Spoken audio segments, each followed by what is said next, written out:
Hello,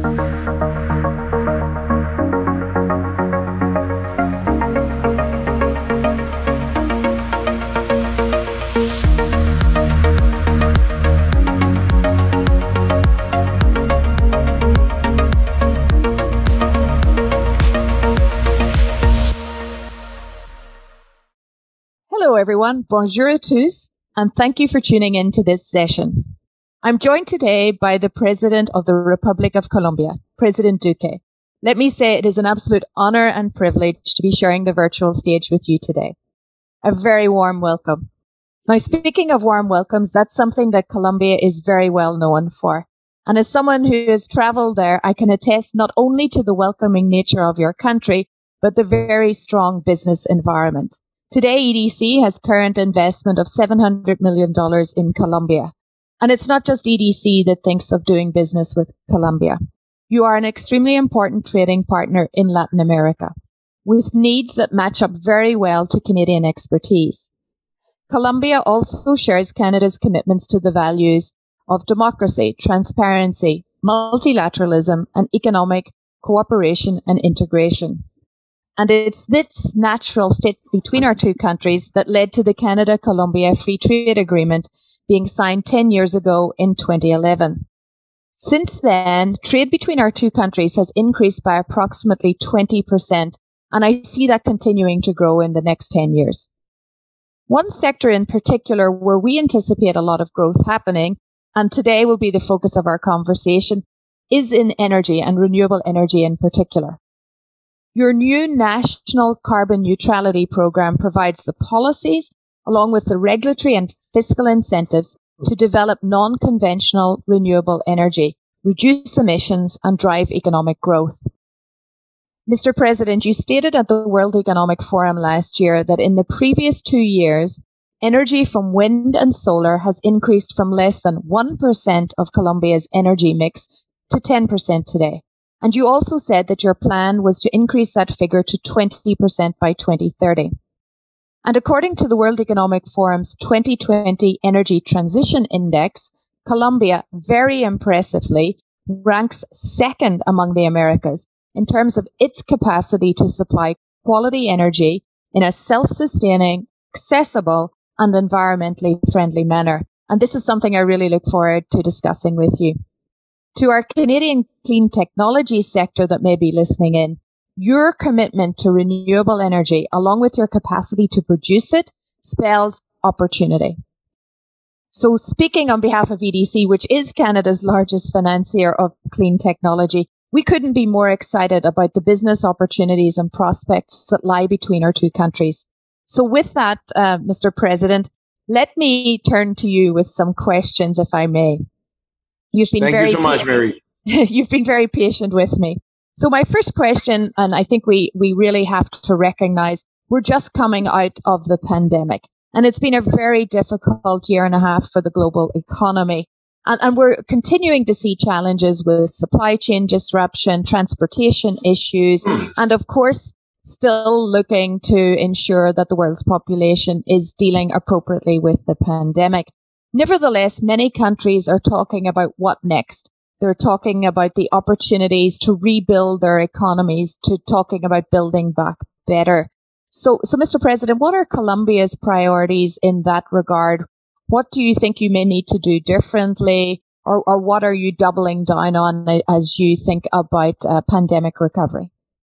Well, thank you so much, Marie, for having me in this very important forum. And I think this is a great opportunity to strengthen the relationship between Colombia and Canada. So let me begin by saying that Colombia had last year, as many other countries in the world did, our maybe most brutal recession in years. Our economy had a negative growth of minus 6.8%. What is interesting is we started confronting the reality of the pandemic, not only increasing the social safety net in the country, but duplicating the ICU capacity, engaging in a national vaccination program so that we could move fast out of the recession and get the economy growing at the right pace. So that's why we launched the equivalent of the Colombian New Deal, that we call it Compromise for Colombia. So when we look at what has happened and where we're heading to in this year, we're expected to grow this year above 7%. Now, there are analysts and there's institutions that have already predicted that we might grow above 9%. So if it's 7, if it's 8, if it's 9, what we're going to reach this year is the highest economic growth of this century. And that is not just a reboot. It's a real recovery, a dynamic recovery. And it's interesting to say that also we're moving hand in hand with the vaccination program. So we have today more than 40% of the Colombian population fully vaccinated, and we're going to get to 70% before the end of the year. So that's massive vaccination and secure recovery. But what's also interesting is that we, maybe quoting the phrase of Richard Haas, we are accelerating history. And the reason why I mention this is because we have never stopped to keep our focus on doing the big transformations that we promised to the Colombian people. So you talked about renewable energies. Yesterday, we had another auction. So yesterday, we got another 800 megawatts that will be installed in the next 2 years.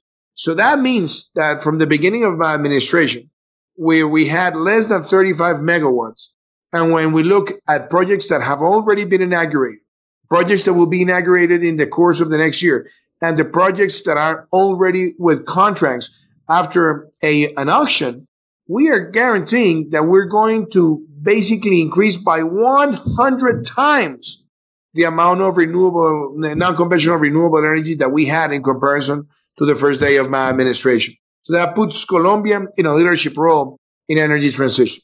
The other important thing is we're moving in clean mobility. We're also making a big push for another type of solutions. And that's why we launched the green hydrogen roadmap for the upcoming years. And we already have more than 7 companies saying, we want to be there. We want to invest there. So this is mobilizing a lot of investment. And what is also very important is that we're heading to Glasgow this weekend with very ambitious and bold goals from Colombia. We want to reach carbon neutrality by 2050. We want to have a reduction of 51% of our greenhouse gases emissions by 2030. And we are also we already signed the leaders declaration for conservation, and what it's called Leaders Pledge for Nature. And we want to have 30% of the Colombian land and maritime territory to be declared a protected area. So that puts Colombia in a very important position because we only represent 0.6% of all the CO2 emissions globally, but we're on the top 10 of the most vulnerable countries in the effects of climate change. So this bold endeavors that we're making, the energy transition that we're undertaking, makes for us a big call that we're going to make in Glasgow. If Colombia can't do this, only representing 0.6% of all the global emissions, then the richest countries must follow our example. And I think if we all engage into that, I think we can really get to attend what it's today no longer a climate change issue. It's a climate crisis issue. So we believe that all these policies are putting us in the right direction. And finally, on this comment, Marie, which I also believe, our energy matrix was 70% hydro. Now it's getting to more than 20% in renewables. I mean, it's going to be a clean matrix of more than 90%. And when we look that Colombia has 50% of our land is tropical forest, that means that investing $1 in Colombia, it's a cleaner dollar than investing it elsewhere. At least in the Americas, we have become a very sustainable, competitive nation. Because when a company decides to invest in Colombia, put a factory in Colombia, make a development in Colombia, every dollar that is put in the investment is also a cleaner dollar. And I think the market is reading this very good. And we issued in the last month the first green bonds globally in local currency, having 50% of the demand and getting a greenium of 7%. So this is the demonstration that we're heading in the right direction and that we will continue to accelerate this process. Well, Mr. President, you've certainly given me lots of follow-on questions with all of that. And as someone who's been in the green bond space since 2014 as EDC, we certainly see the demand. And I certainly agree with your assertion that there is money out there and it is looking for green places to house the investments. So congratulations on your green bond. And certainly congratulations on the many targets that you have set for Colombia. There's certainly at the moment a dialogue around actually putting actions and clear targets behind what many are saying needs to be done, but actually demonstrating actions. And certainly your comments about renewable energy certainly show your commitment to that and the most recent auction. You mentioned something that I want to pick up on, and maybe talking about more unconventional energy sources. You mentioned green hydrogen. I understand that in Colombia, you're also thinking of geothermal. So it's not just wind and solar. So what do you see the opportunities in this space? How do you see this mix evolving from today's 10% to 20%? Is it a mix of existing, what we all recognize as traditional renewables, and what's Colombia's thinking on unconventional? And do you see some opportunities for Canada and Colombia to work together on that? Yes, definitely. I think Colombia had one of the most cleanest energy matrix in the world before we started this non-conventional renewable energy movement. But it was basically 70% based on hydro. So today we have to think also on different sources. That's why we have made a big push on wind and a big push on solar. Now, on wind, I think the next big opportunity that we will have in Colombia is offshore wind farms, because we have high potential in the northern coast of the country and also on the Pacific coast. So I think there's a great opportunity to be explored. Now, we're also using new modern technologies in solar, which is the dual side energy capture. And we've also moved on energy storage. We had the first auction in Latin America and the Caribbean in energy storage. So we made the auction and we got 50 megawatts of storage that are also demonstrating that we should move together with the source, but at the same time having the capacity to keep the energy and I think that to store the energy and then to supply it in the grid. Something that I believe is also important is as I mentioned, the green hydrogen, because I think green hydrogen has a great opportunity, especially considering that just a single municipality or a single state in Colombia, that is La Guajira, has more than 45 gigawatts of potential of different sources. And in the roadmap for hydrogen that we just launched a few weeks ago, we have described that in the next 5 years, our potential in green hydrogen is going to be running between 1 gigawatt and 4 gigawatts. So this means that there is a boom taking place. But you mentioned something also interesting. Are there any other sources that we're thinking of? And we're trying to build a project with Bogota for waste to energy. We already have one project of waste to energy in the island or in the archipelago of San Andres, Providencia, and Santa Catalina. We have it in San Andres, and it's an incinerator. But most of the energy goes to run their own facility. Now, in the case of Bogota, there is a neighborhood, we're going to call it like a county, that is called Suba, and Suba gets every day a waste management of around 1,000 tons. So if you're thinking about that size, maybe what the private sector is willing to do is to have a site where they can make a waste to energy and supply the energy from that location. If this gets to be run pretty fast by the mayorship of Bogota, we will have the first on-grid waste to energy program. And I think that could also motivate other big cities to do the same thing. So I think that's another opportunity. You mentioned geothermal. We're doing some geothermal projects with the private sector in different parts of Colombia, in El Bichada, in Yopal, in the Casanare, but especially in El Bichada, which is another state. We put an end to the dependency on the energy supply from Venezuela. So in El Bichada, in Puerto Carreño, what we got is to have a geothermal facility that is now producing energy for the whole city. And this was made with the right incentives. So we have issued 2 bills. The latest was approved by Congress 6 months ago, and is basically the energy transition bill. And that energy transition bill has great incentives to move to non-conventional renewable energies. Primarily, if you're in the private sector, any investment you make in order to have energy sources derived from non-conventional, it means that you can discount 150% of the investment out of your income tax. So this has made Colombia very competitive when it comes to the developing of clean energies. Wow, Mr. President. So again, you can make this link between your statements on nature and what you want to sign up to at COP26 to actually actions with respect to renewable energy and to different forms of renewable energy. It's very impressive when you talk about not just hydrogen and what many are talking about as brown or blue hydrogen, but getting to the green hydrogen, linking it to storage, geothermal, biomass, an incredible array. If I could just add one quick add-on just to make sure that we're clear. Like I assume that your government's position is that you want foreign investment into these initiatives and projects. You certainly have a lot of opportunity to supply the country. Do you see aspirations in taking that technology or that thinking elsewhere? So you're looking for foreign investment, and is it also a business opportunity for your country?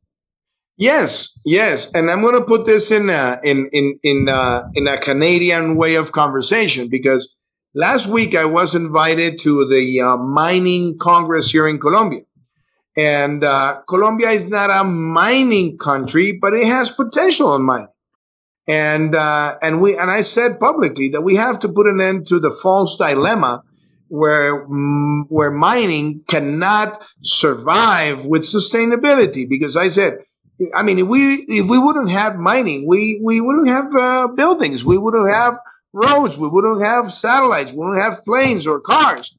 So that means we have to understand what the value is, but also how to make it in a balance accordingly with sustainability. And I mentioned as a great example Canada, because I said Canada is a country that has oil and gas, and it's a leader. But it also has non-conventional renewable energies, and it's also a leader. And they have mining, and they are leaders. But at the same time, they have reforestry, conservation, which is also Canada in a leadership role.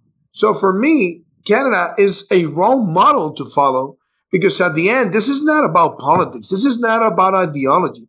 This is about progress, about development, and about improving life conditions for our citizens. So when you ask me, are we open for the international investment? The answer is absolutely yes.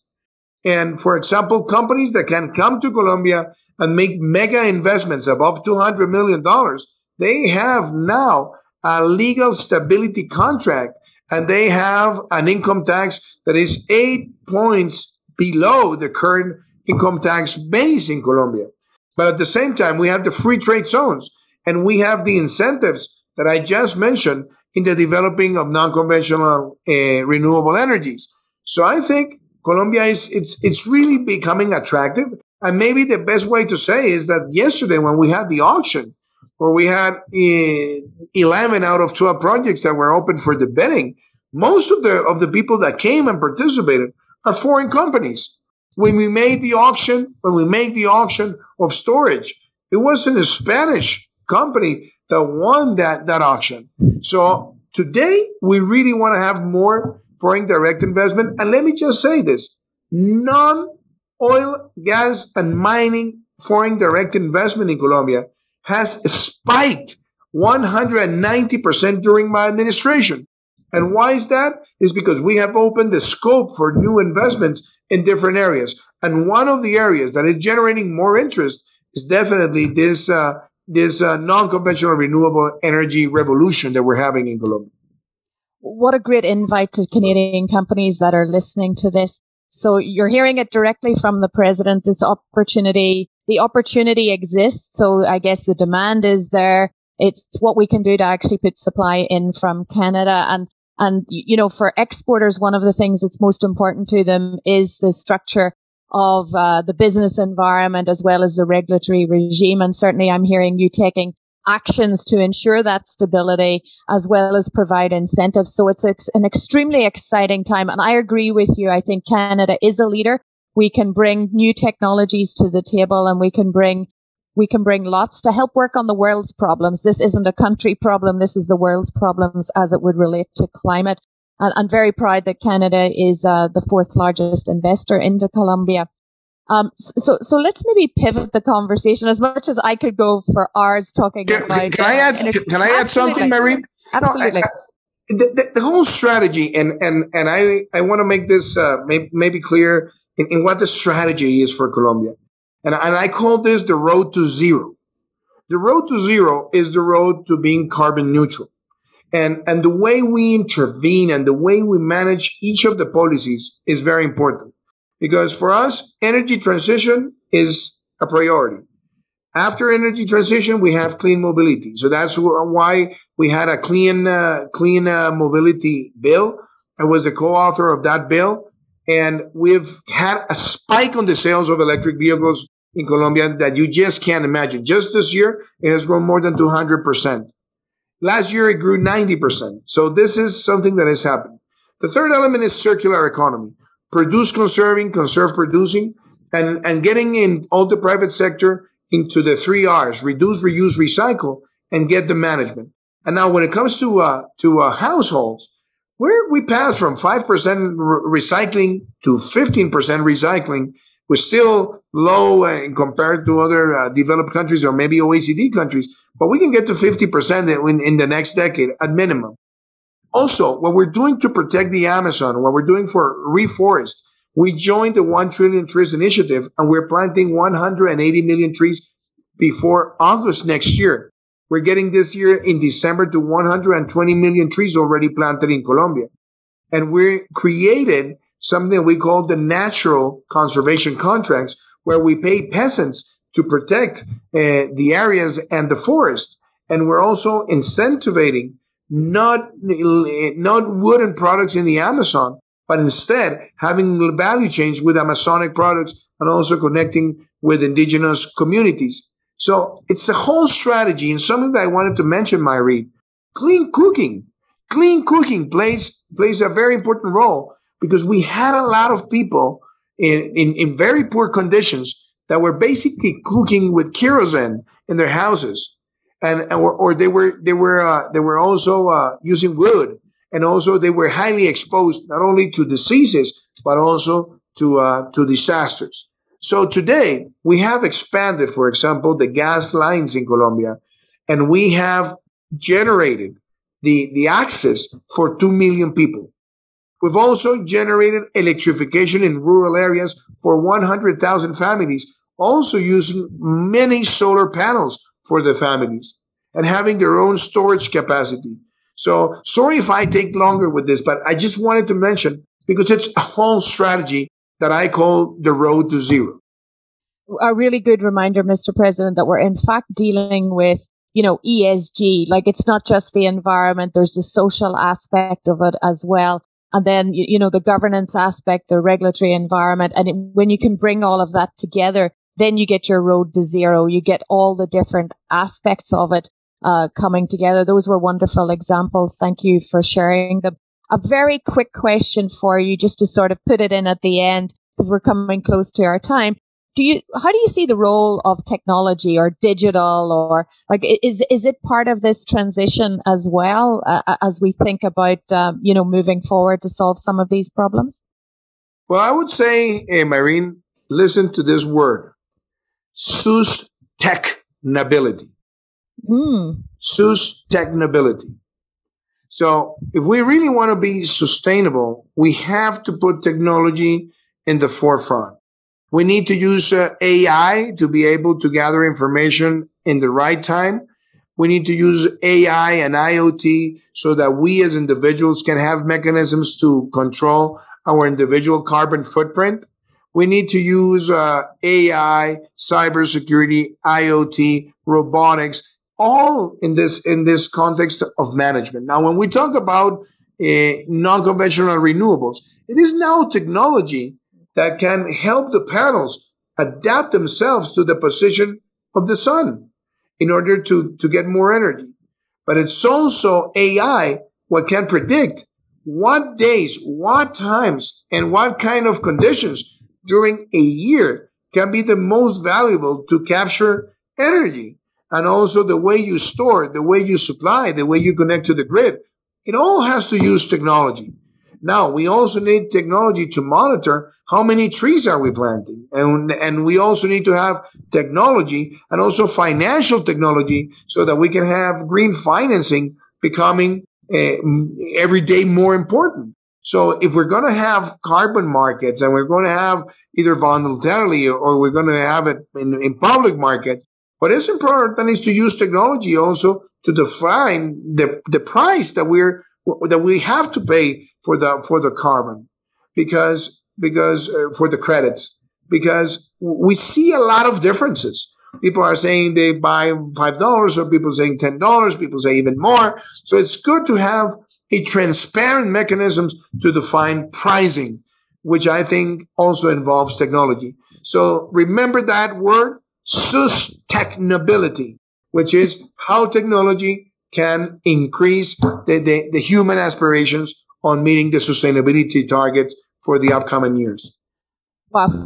Thank you, President Duque. I certainly learned a lot. I think you've left us with a really compelling vision of where you're going with respect to the Colombian economy, where you're going with respect to climate action and ESG overall. And you've certainly given me a new word. I'm not even sure I'm going to be able to get it through sustainability, but I'm certainly going to use that. I thank you so much for your time today. I'm sure our audience really enjoyed this discussion, and we could go on for hours. I wish you well at COP26. I think you have a great argument and great examples to bring to the table, and I certainly look forward to continuing to work with your country and with your administration as we continue to promote the Canada-Colombia two-way trade and investment. Thank you so much, Mr. President. Thank you so much, Mayrita. I look forward to see you again here in Colombia. And also thanks to EDC and the Forum for all the investments that you're considering in our country. We really look forward to have you again. Thank you.